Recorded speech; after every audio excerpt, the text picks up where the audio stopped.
Assalamualaikum warahmatullahi wabarakatuh. Bismillahirrahmanirrahim. Alhamdulillahi rabbil alamin. Wassalatu wassalamu ala ashrafil anbiya'i wal mursalin, nabiyina Muhammadin wa ala alihi wa sahbihi ajma'in. Rabbi syrah li sadri wa yassir li amri wahlul 'uqdatan min lisani yafqahu qawli, amma ba'du. Muslimin dan muslimat yang dirahmati Allah Subhanahu wa taala sekalian. Usah sikit gambar ini. Alhamdulillah, syukur kita kepada Allah Subhanahu wa taala kerana Allah Subhanahu wa taala memberikan kesempatan kepada kita, masa, kesihatan, tempat, cuaca, semua benda lah, ada elektrik, semua tu benda nikmat-nikmat yang Allah Ta'ala memungkinkan kita untuk berkuliah. Tambah lagi dengan teknologi yang ada, yang Allah permudahkan untuk sampai majlis ilmu ni ke seluruh pelosok dunia, kalau orang nak tengok lah, kalau ada orang tengok. Tapi setakat ni tak siapa lagi ya, luar daripada border Nusantara ni. Indonesia siapa? Ada kat Singapura ada. Singapura. UK. Alhamdulillah. Jadi pada pagi ni kita sambung bicara kita tentang hadis Bukhari dan Muslim. Hadis Bukhari dan Muslim. Bab kita pada pagi ni ialah, ataupun hadis kita pada pagi ni, pada hadis yang ke-473. 473. Okey. Hadis 473 ni dalam bab al-awqatil lati nuhiya 'anis salati fiha. Bab waktu-waktu yang dilarang salat sunat. Waktu-waktu yang dilarang salat sunat. Baik. Kita baca hadis yang ke-473, hadis Umar bin Al-Khattab radhiyallahu anhu, an Ibn Abbas radhiyallahu anhu. Hadis Umar bin Al-Khattab an Ibn Abbas radhiyallahu anhuma. Qala syahida indi rijalun mardiyuna wa ardahum indi Umaru anna an-nabiyya sallallahu alaihi wasallam naha 'anis salati ba'da as-subhi hatta tashruqa asy-syamsu wa ba'da al-'asri hatta taghruba, muttafaqun alaih. Hadis Umar disebut Ali bin Abi Talib ni. Translation dia ni silap. Dalam kitab kita ni betul. Hadis Umar Ibn Al-Khattab dari Ibnu Abbas radhiyallahu anhuma yang berkata, beberapa orang yang dipercayai, syahida indi rijalun mardiyuna, beberapa orang yang dipercayai, yang diredai, orang-orang yang aku percaya. Ibnu Abbas cerita, tapi dia cerita beberapa orang sahabat yang dia percaya. Wa ardahum indi Umar, dan yang paling memuaskan bagiku adalah Umar. Dalam ramai-ramai yang cerita tu, Umar yang aku paling percaya. Jadi dia dengar cerita dari beberapa sahabat, dan yang paling utama daripada mereka ialah Umar menceritakan kepada dia. Jadi riwayat sahabat dari sahabat. Ibnu Abbas kata, yang bersaksi bahawa Nabi sallallahu alaihi wasallam melarang salat sunat mutlak sesudah salat subuh sampai terbit matahari dan sesudah asar sampai terbenam matahari. Jadi pada waktu-waktu ini dilarang untuk salat. Dilarang untuk salat. Baik. Hadis yang seterusnya kita akan detailkan kejap lagi. Hadis Abi Sa'id al-Khudri radhiyallahu anhu qala sami'tu Rasulullah sallallahu alaihi wasallam yaqul la salata ba'da as-subhi hatta tartafi'u asy-syamsu wala salata ba'dal 'asri hatta taghiba asy-syamsu. Muttafaqun alaih. Abu Sa'id Al-Khudri radhiyallahu anhu berkata, aku telah mendengar Rasulullah sallallahu alaihi wasallam bersabda, tidak ada salat sunat sesudah subuh sampai cahaya matahari naik tinggi. Dan tidak ada salat sunat mutlak sesudah asar sampai terbenam matahari. Muttafaqun alaih. Okey. Jadi dua hadis cerita benda yang sama. Okey. Cuma hadis yang pertama sampai terbit matahari, hadis yang kedua sampai tinggi matahari. Okey. Hadis yang ketiga. Hadis Ibnu Umar radhiyallahu anhuma. Qala Rasulullah sallallahu alaihi wasallam la taharru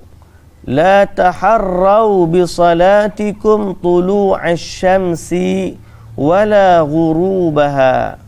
Muttafaqun alaih.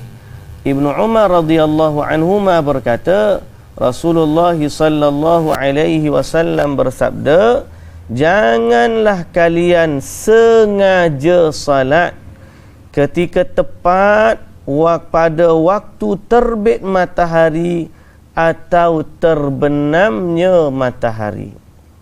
Jadi waktu terbit matahari dilarang, waktu terbenam matahari juga dilarang. Okey, jangan sengaja cari waktu tersebut untuk salat. Hadis yang seterusnya, banyak riwayat ni pasal berkaitan dengan hadis ni. Hadis yang masyhur banyak ni, hukum yang besar. Hadis Ibnu Umar radhiyallahu anhuma lagi. Qala Rasulullah sallallahu alaihi wasallam, "Idza tala'a hajibus syamsi fada'u as-salata hatta tabruz." Wa idza ghaba hajibus syamsi fada'u as-salata hatta taghiba. Ibnu Umar radhiyallahu anhuma berkata, Nabi sallallahu alaihi wasallam bersabda, jika mula terbit matahari, maka tinggalkanlah salat sampai sempurna terbitnya. Sampai sempurna terbitnya. Mana kalau dah mula terbit, tunggu dulu sampai dia sempurna terbit dia.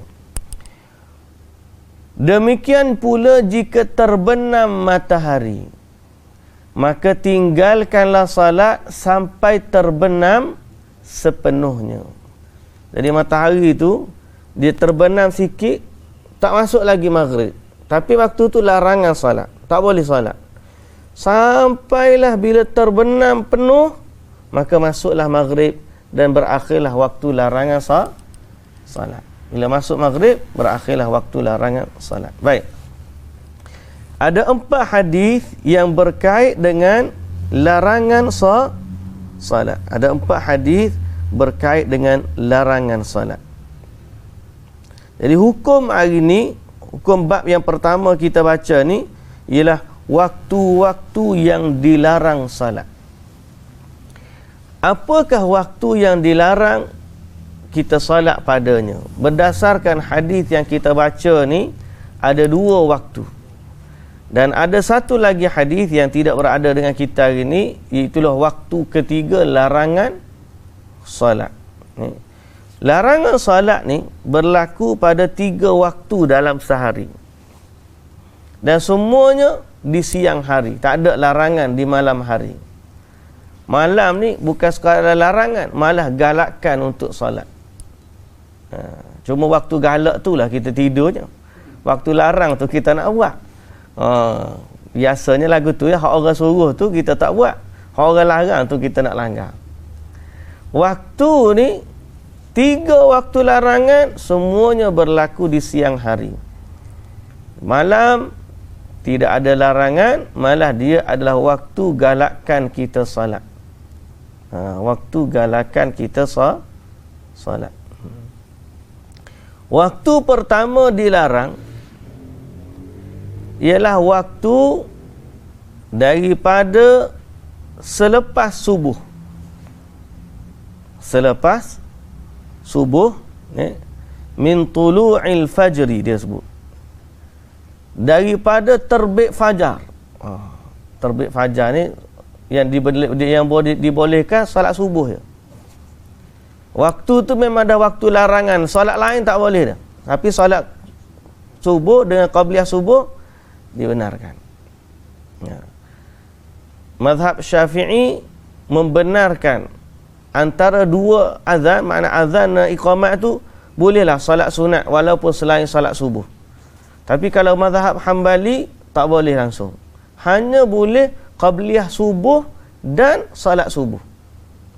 Tu pun Nabi SAW memendekkan solat qabliyah subuh. Okey. Jadi waktu pertama min tulu'il fajri ila tulu'is syams. Daripada terbit fajar sampailah terbitnya matahari. Okey.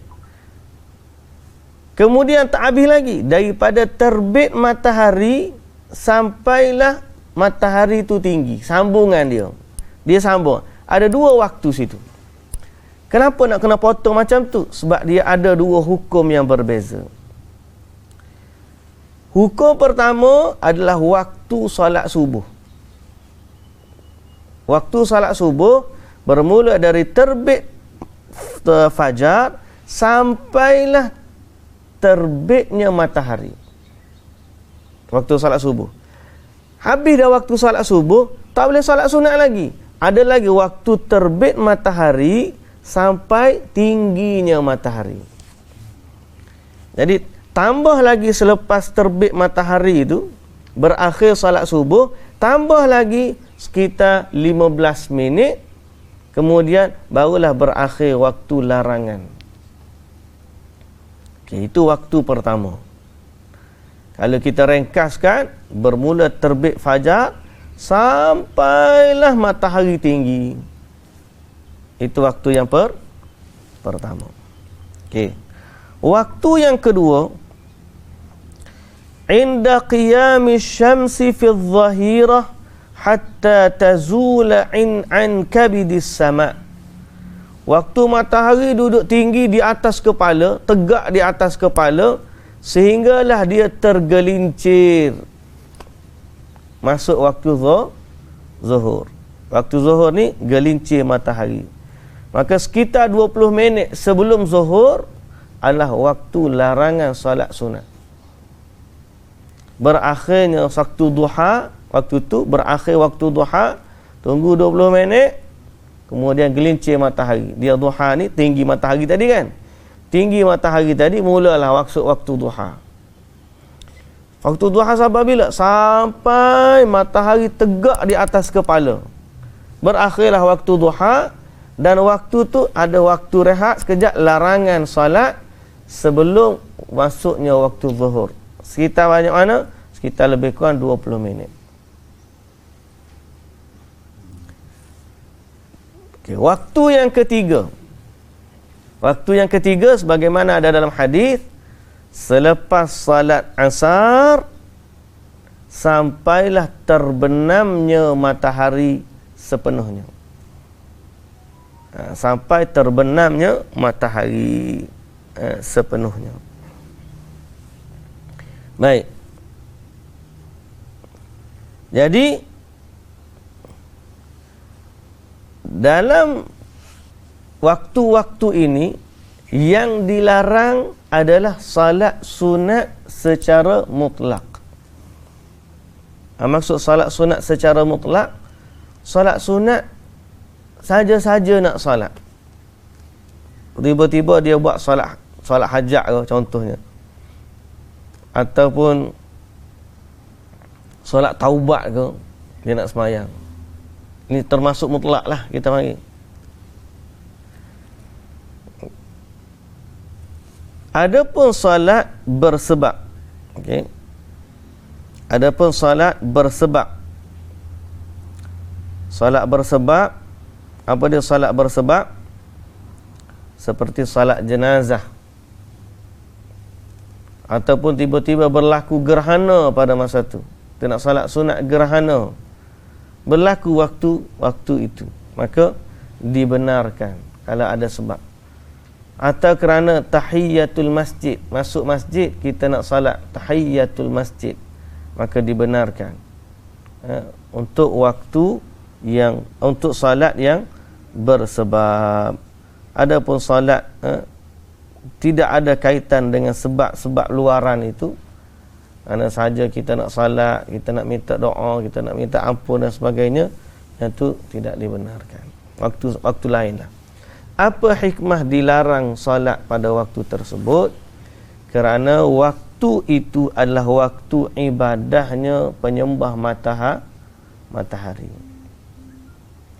Penyembah matahari ini, terbit matahari dia sembah matahari, terbenam matahari dia pun sembah matahari. Maka Islam melarang kita untuk menyerupai ibadatnya orang kafir. Ibadatnya orang kafir.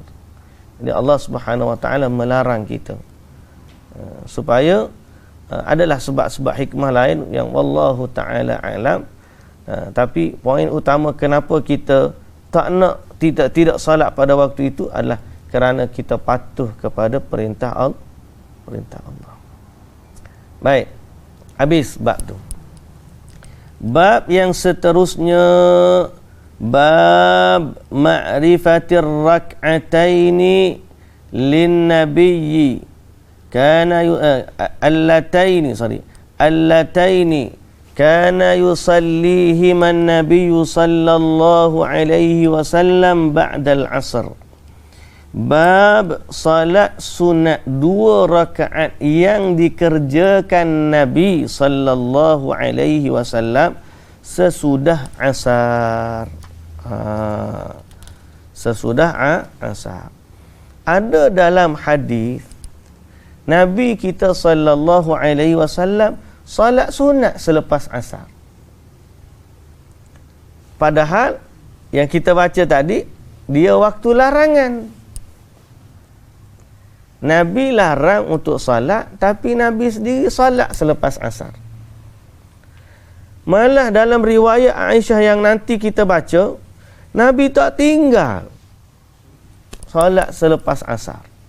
Sudah. Saya dulu ingat waktu kita ngaji dulu. Antara hadis yang kita belajar masa tu, hadis ni. Lepas tu kita pun semangat lagi.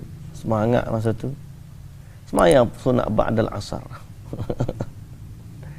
Ramai kita budak-budak dulu lah. Budak-budak tu pun tapi sebab ada bukan saja solat sunat ba'dal asar, tapi sebab masa tu kita belajar hadis tentang qada solat sunat ba'dal asar. Kalau kita terlepas. Tapi nak ayatnya masa tu kita bangun semayang tu. Ramailah orang mari lepas pada tu, apa semayang sunat lepas asar ni?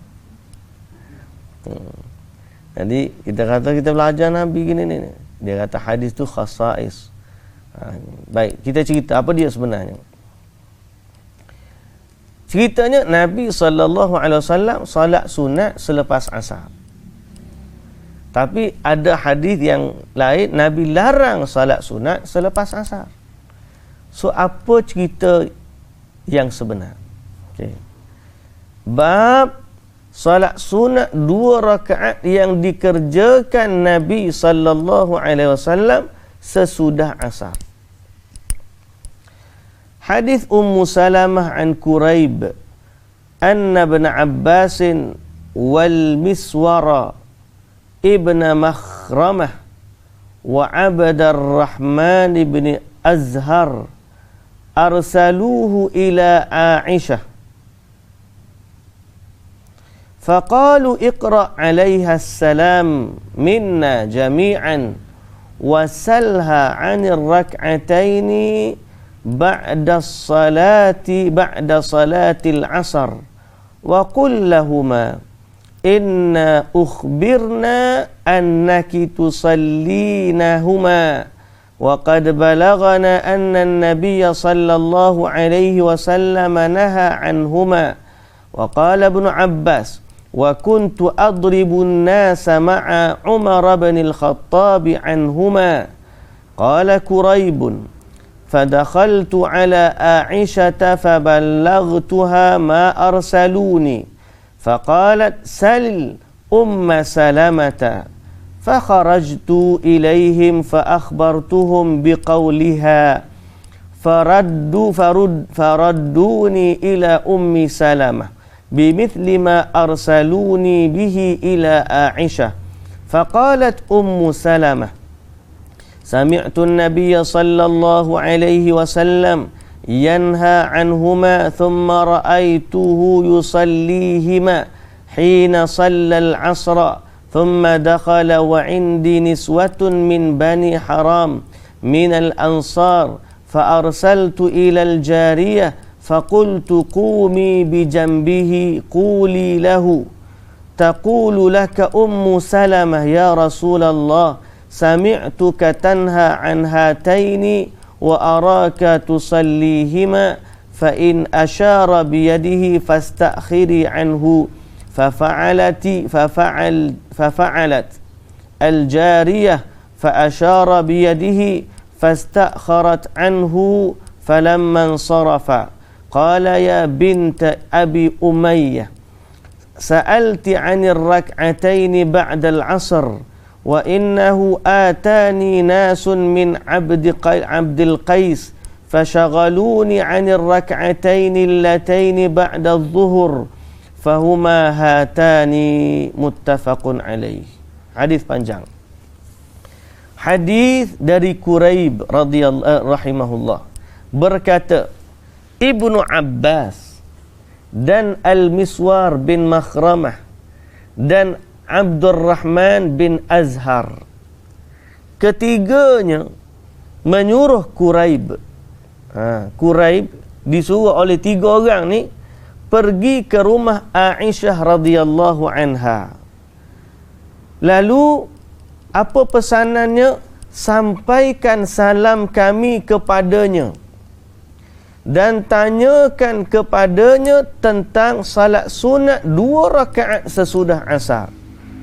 Dan katakan kepadanya bahawa kami diberitahu bahawa engkau selalu mengerjakannya. Engkau ni siapa? Aisyah. Padahal kami mendengar bahawa Nabi sallallahu alaihi wasallam melarangnya.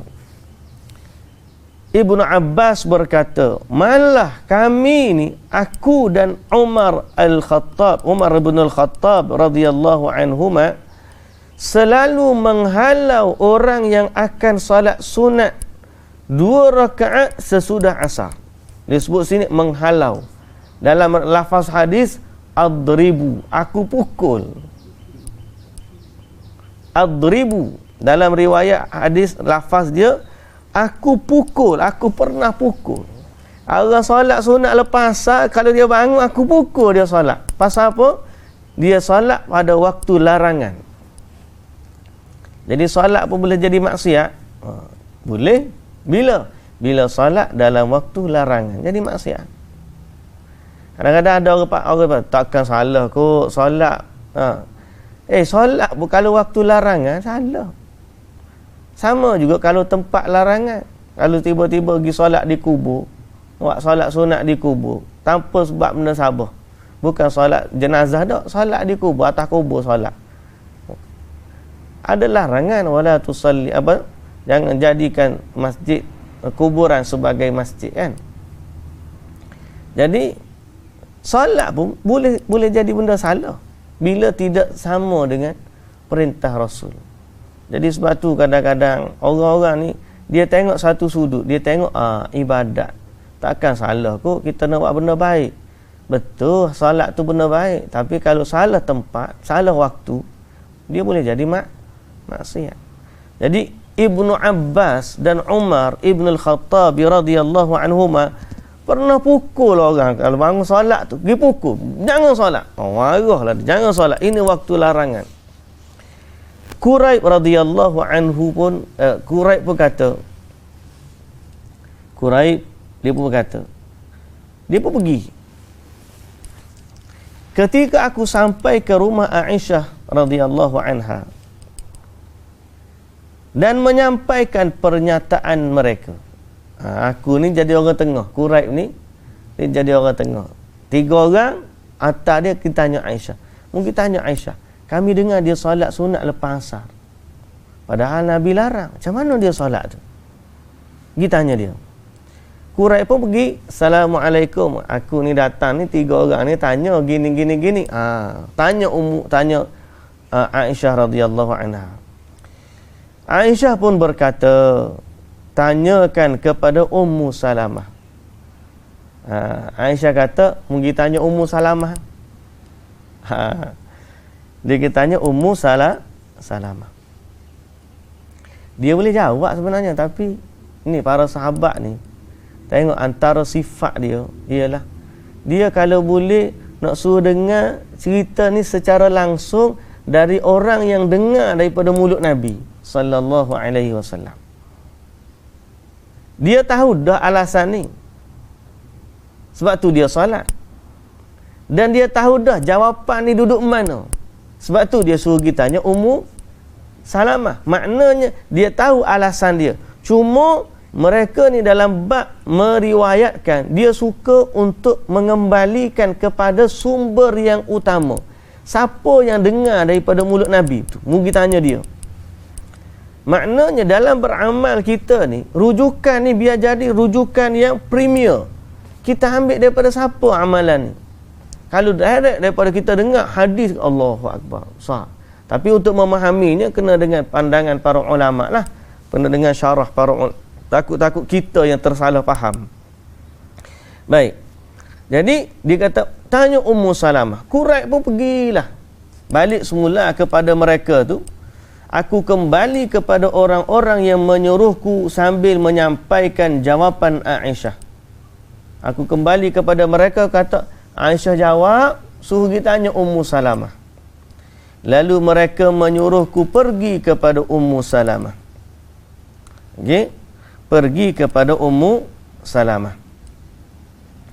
Ummu Salamah pun berkata, aku mendengar Nabi sallallahu alaihi wasallam melarang salat sunat selepas asar. Kemudian aku melihat baginda salat sesudah salat asar. Ketika itu di rumahku. Di rumahku, dia kata, thumma dakhala alayya. Kemudian Nabi masuk ke rumahku. Makna waktu tu, waktu kejadian tu, lepas salat sunat asar, Nabi masuk rumah Ummu Salamah. Pada ketika itu, di rumahku banyak tamu wanita dari kaum Ansar dan suku Bani Haram. Okay? Dan suku Bani Haram.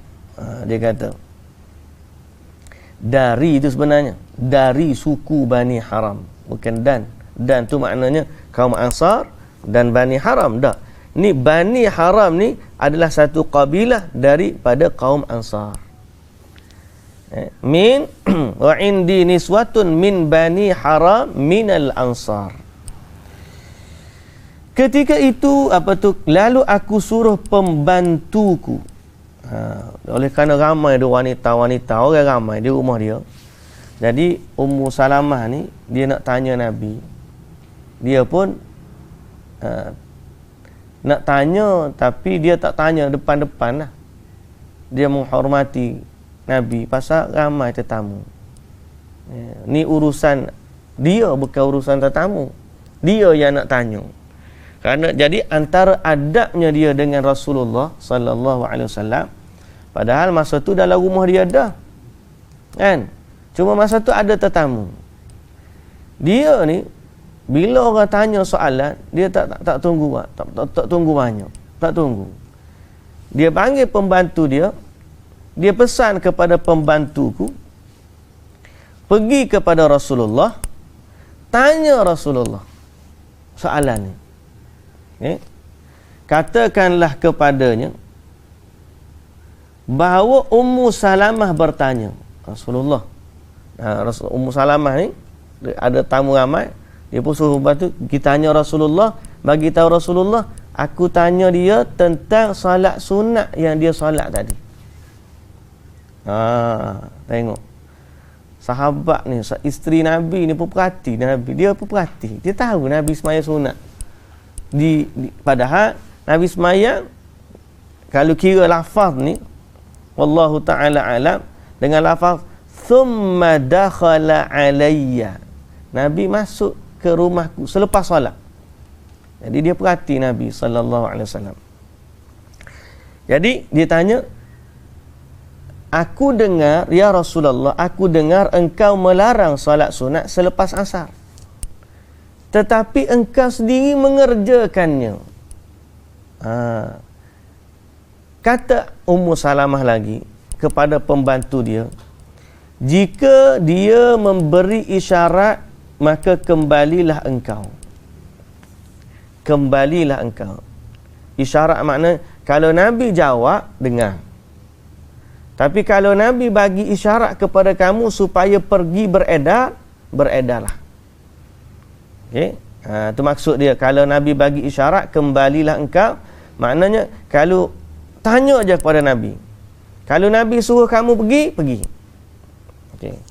Jadi perintah itu dilaksanakan oleh pembantu itu.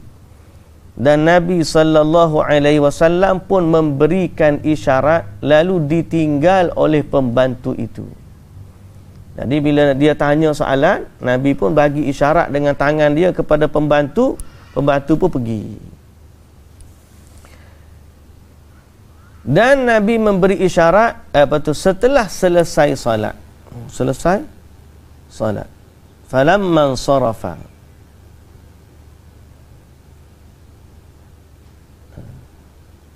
apabila selesai, dia tulis sini, apabila selesai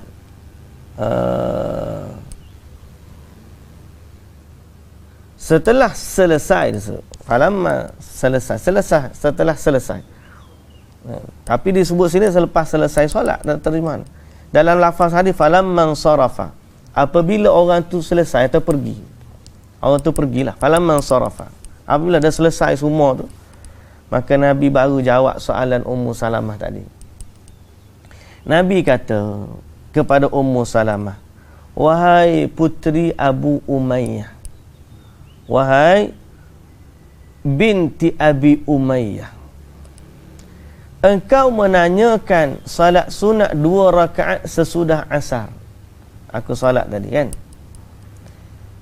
Sebenarnya tadi aku kedatangan tamu, beberapa orang dari Abdul Qais, sehingga aku tak sempat salat sunat ba'da zuhur kerana sibuk. Maka itulah yang aku kerjakan. Jadi Nabi salat sunat selepas asar tu adalah salat sunat qada. Salat sunat qada, salat ba'diyah zuhur. Qada ba'diyah zuhur yang Nabi tertinggal. Nabi qada ba'diyah zuhur yang Nabi tertinggal selepas solat asar. Qada tu selepas solat asar, dia tertinggal selepas solat zuhur. Sebab ada tetamu, sibuk Nabi dengan tetamu, jadi Nabi tertinggal solat ba'diyah zuhur, selepas asar Nabi qada balik.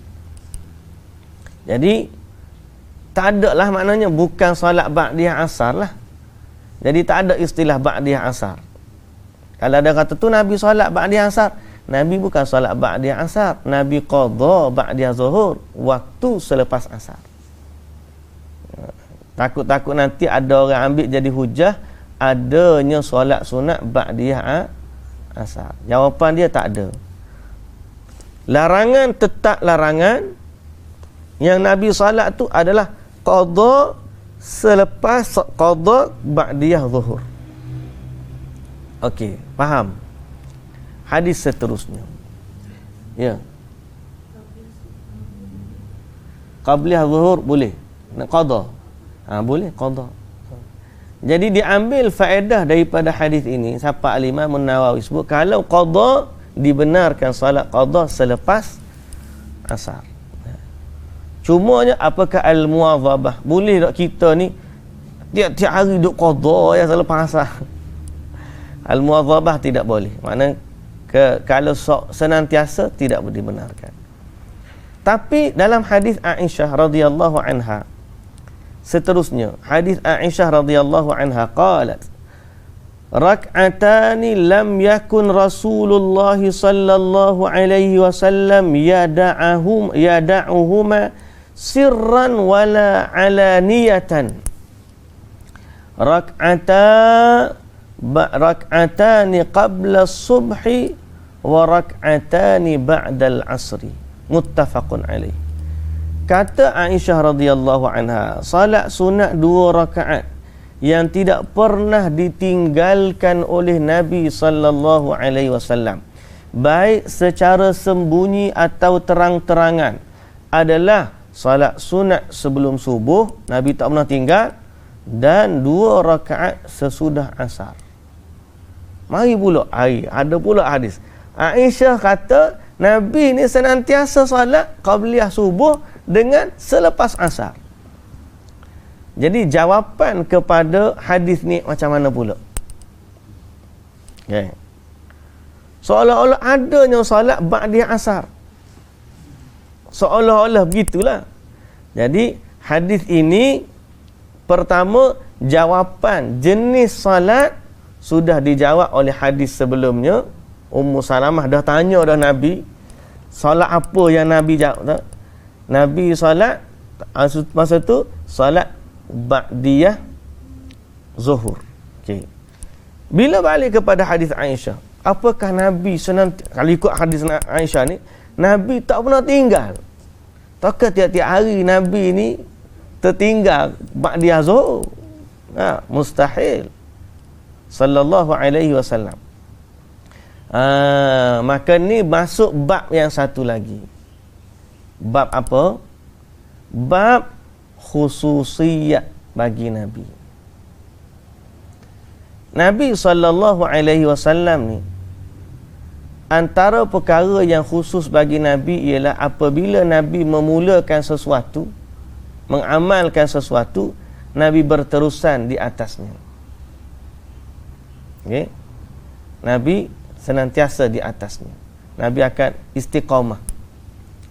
Dan bila Nabi dah salat ba'diyah atau salat selepas asar, lepas tu Nabi SAW dibenarkan untuk salat lagi, dan ini khususiyat untuk Nabi. Ibnu Hajar Al-Asqalani dalam syarahnya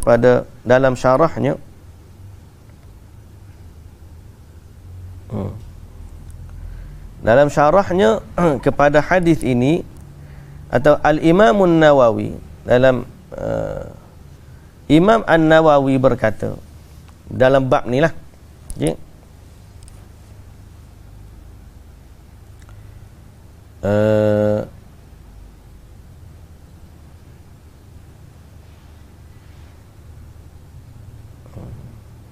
Pertama, Imam Nawawi sebut tentang bab muhafazah ataupun bab larangan salat ba'diyah asar.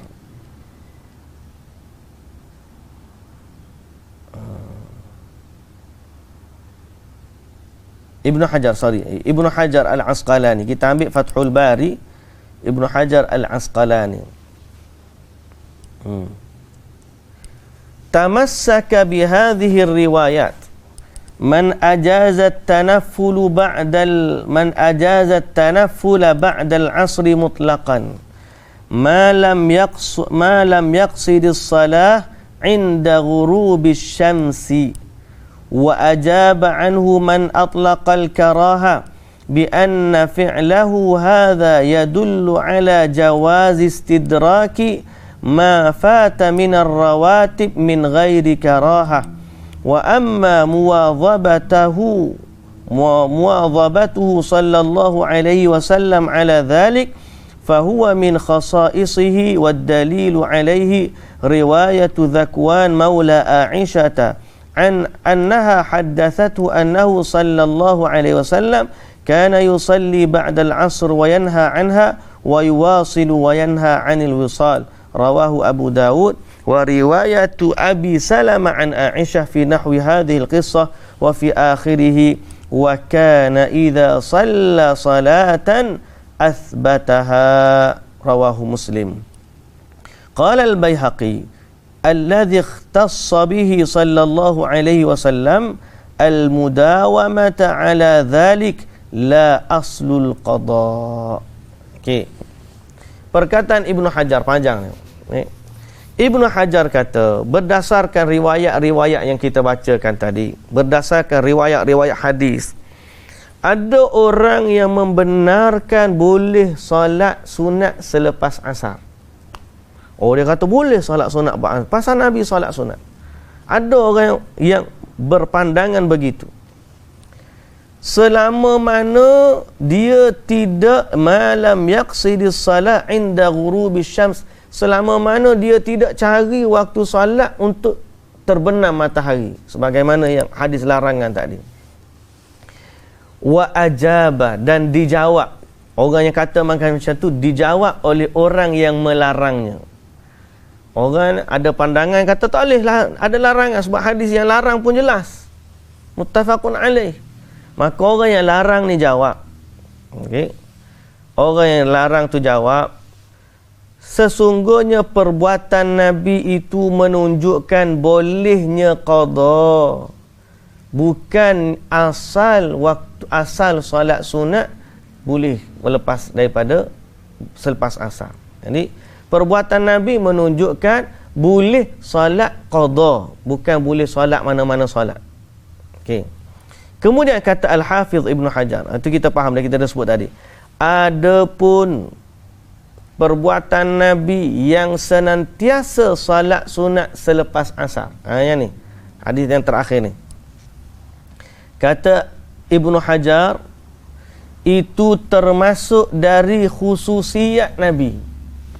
Masuk khususiat Nabi, benda yang Allah benarkan untuk Nabi saja, tidak orang lain. Sebagaimana Nabi boleh kahwin lebih daripada 4. Sebagaimana hukum solat tahajud itu wajib bagi Nabi. Okey? Padahal orang lain Nabi tak benar. Apa kata Nabi kata hukum solat tahajud sunat bagi orang. Tapi pada Nabi wajib, khususiat. Ada pada Nabi ni benda khususiat yang hanya pada Nabi, keistimewaan itu.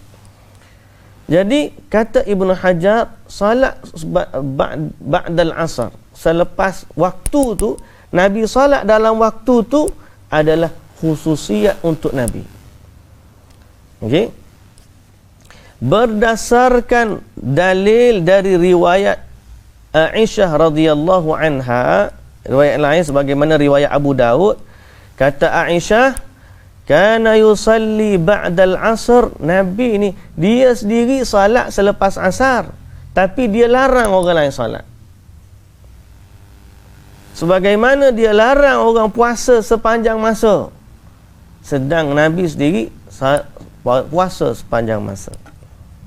Kata Aisyah radhiyallahu anha, berkata Imam dan dalam riwayat yang lain, riwayat Imam Muslim, wa kana idza shalla salatan athbataha. Dan Nabi ni sallallahu alaihi wasallam apabila dia dah salat satu salat, dia akan melaziminya. Nabi akan melaziminya.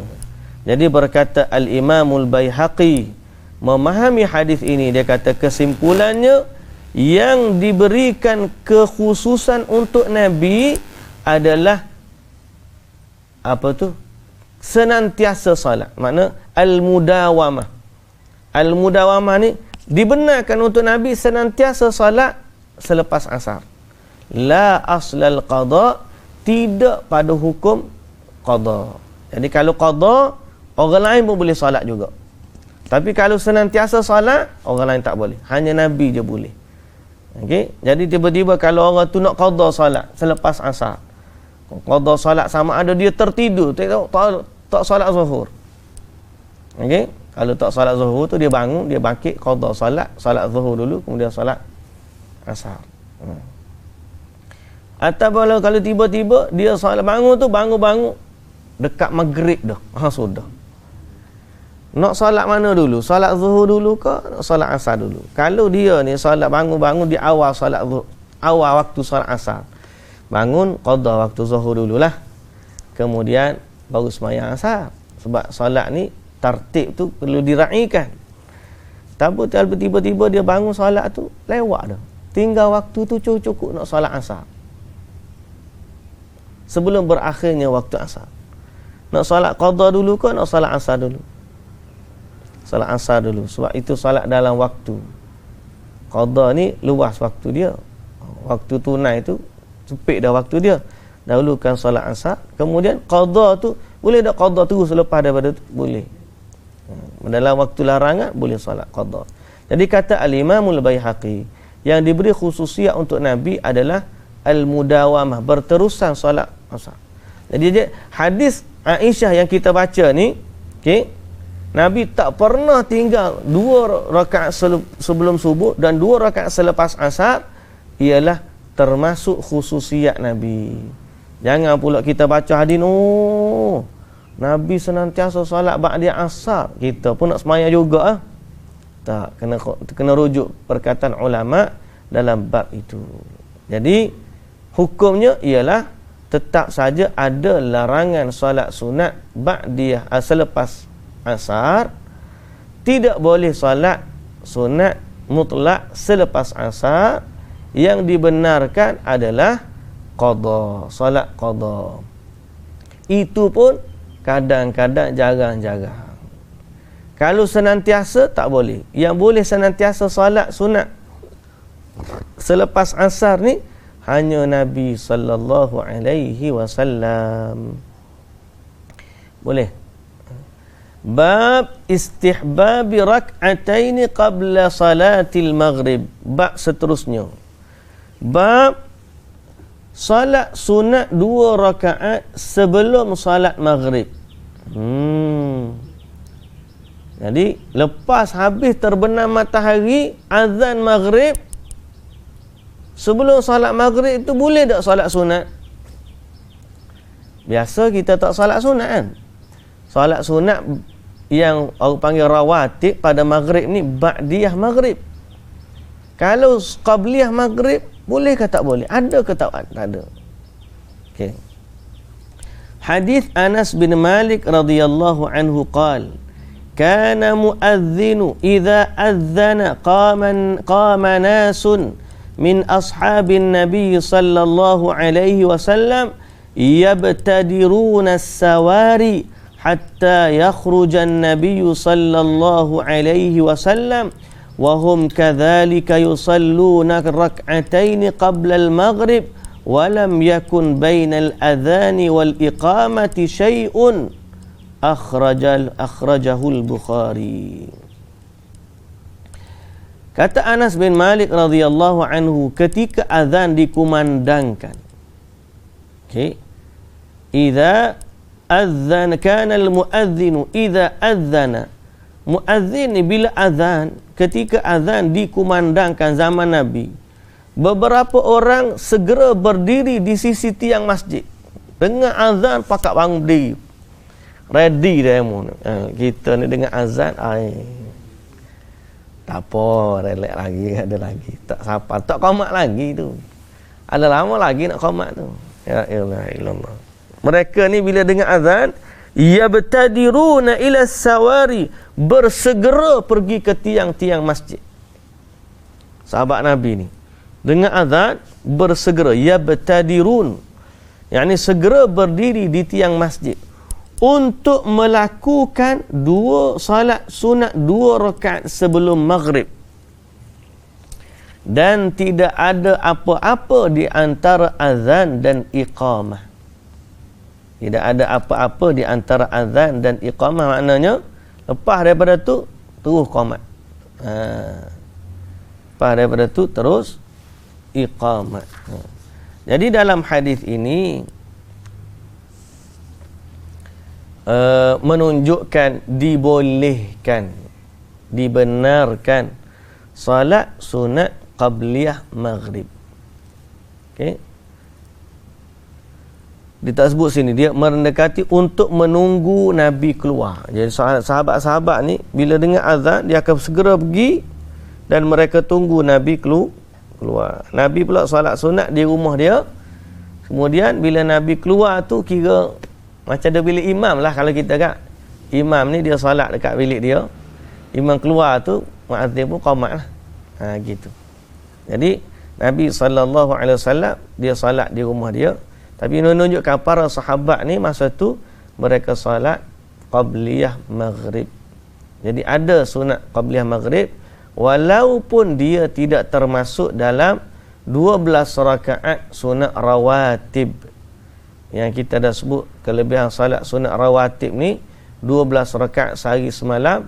Ada riwayat sebut 10 rakaat, termasuknya ialah salat sunat ba'diyah maghrib. Qabliyah maghrib tak termasuk. Ba'diyah maghrib, ya. Tapi boleh tak dia nak salat sunat? Jadi jawapan dia boleh. Jawapan dia boleh. Baik. Hadis yang seterusnya kita perhatilah, hadis yang satu lagi ni, iaitu 8 lebih kita dapat ambil 8.5 dah ni. Sebelum asar boleh. Berdasarkan hadis yang kita nak baca ni.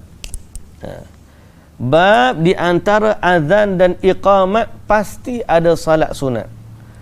Hadis Abdullah bin Mughaffal radhiyallahu anhu qala an-nabiy sallallahu alaihi wasallam baina kulli adhanaini salatun thumma qala fi ats-thalithah liman syaa. Abdullah bin Mughaffal radhiyallahu anhu berkata, Nabi sallallahu alaihi wasallam bersabda, di antara setiap azan dan iqamat ada salat sunat. Di antara setiap azan dan iqamah ada salat sunat. Okey. Kemudian Nabi sebut sebanyak 3 kali. Setiap azan dan iqamah ada salat sunat. Setiap azan dan iqamah ada salat sunat. Pada yang ketiga Nabi kata, di antara setiap azan dan iqamat ada salat, dan Nabi tambah liman syaa, bagi siapa yang nak salat.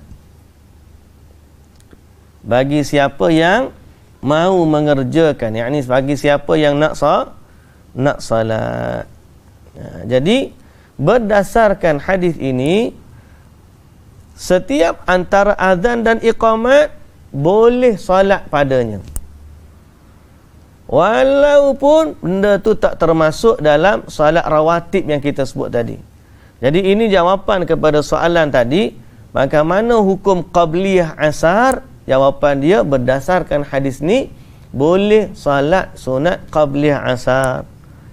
Ada 3 waktu solat yang tak termasuk qabliyah dalam sunat rawatib. Qabliyah asar, qabliyah maghrib, qabliyah isya.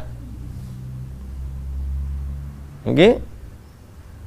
Qabliyah asar tak ada dalam rawatib. qabliyah maghrib tak ada dalam rawatib, qabliyah isyak tak ada dalam rawatib. Boleh tak kita nak salat? Kalau qabliyah subuh adalah, qabliyah zuhur ada. Kalau qabliyah asar, qabliyah maghrib, qabliyah isyak, qabliyah tak ada dalam sunat rawatib. Dalam 12 rakaat tu tak termasuk senarai. Tapi kalau dia nak salat juga boleh ke tak? Jawapan dia boleh berdasarkan hadis ni. Sebelum solat asar nak solat sunat dulu, boleh? Boleh. Sebelum solat maghrib nak solat sunat dulu, boleh? Boleh. Sebelum solat isyak nak solat sunat dulu, boleh? Boleh. Tapi dia tak termasuk rawatib tadilah. Okay? Dibenarkan bagi siapa yang nak solat padanya. Pada setakat tu dulu hari ni. Alhamdulillah kita baca dah hadis ni banyak juga hari ni. InsyaAllah kita akan sambung bab seterusnya, bab salatul khauf. Salatil khauf, bab salat khauf. Salat khauf Nabi apa? Salat ketika perang. Salat ketika perang ataupun salat ketika keadaan tidak aman. Tak aman. Macam mana tak aman? Peranglah tak aman tak? Boleh tak amal solat ni pada solat tak nak jaga anak? Tak aman juga, anak dah perang. Sabarlah. Kondisi tidak aman tu kondisi-kondisi keadaan-keadaan yang teruklah. Seperti kita menghadapi musuh dalam perang, maka lihat dari sudut tersebut. Baik, wallahu taala alam. Subhanakallahumma wa bihamdika asyhadu an la ilaha illa anta astaghfiruka wa atubu ilaik. Aqulu qawli hadza astaghfirullahal azim li wa lakum. Assalamu alaikum warahmatullahi wabarakatuh.